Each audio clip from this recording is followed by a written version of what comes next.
Hi friends, ఈరోజైతే నా video చింతకాయ పచ్చడి అండి. కొన్ని ఏరియాలో పచ్చిమిరపకాయలు వేసి చేస్తారు, మా అత్తగారి సైడ్ ఇలా చేస్తారు. ఇప్పుడైతే ఎండుమిరపకాయలు, ధనియాలు, శనగపాయలు, మినప్పప్పు, అలాగే ఆ క్వాంటిటీ అనేది యువర్ చాయిస్ అండి. పికెల్ని బట్టి, స్పైసీని బట్టి మిరపకాయలు ఇవన్నీ వేసుకొని బాగా మనం ఆయిల్ అయితే ఫ్రై చేసుకోవాలి, కొంచెం కలర్ మారే వరకు.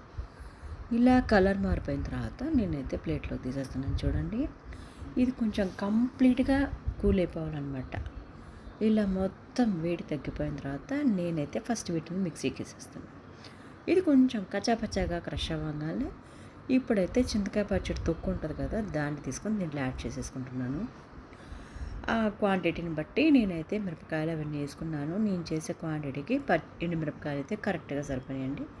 ఇప్పుడైతే ఈ ముడి తొక్కు కూడా యాడ్ చేసేసుకొని మనమైతే కొంచెం వాటర్ అనేది యాడ్ చేసేసుకొని దీన్నైతే బాగా మిక్స్ చేసేసుకోవాలన్నమాట. ఈ శనగపాయలు అవన్నీ మనం వేగించుకున్నాం కదా, అవి బాగా మెదిగేదాకా ఇదంతా బాగా ఒకసారి మిక్స్ చేసుకున్నామంటే బాగా క్రష్ అయిపోయి మెత్తగా అయిపోతుంది. ఆ తర్వాత తీసేసుకొని దీన్ని మనం ఆనియన్స్ అనేది నేను ఆల్రెడీ సన్నగా కట్ చేసి పెట్టుకున్నా. ఇలా కట్ చేసి పెట్టుకుని ఆనియన్స్ బౌల్లోకి ఈ పచ్చడిని ట్రాన్స్ఫర్ చేసేసుకుంటున్నానండి.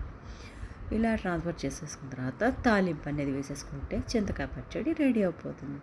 ఒక మాట చెప్పాలంటే బ్యాచిలర్స్ చేసుకునే ఈజీ పికెల్ అండి ఇది చింతకాయ పచ్చడి. Thank you for watching.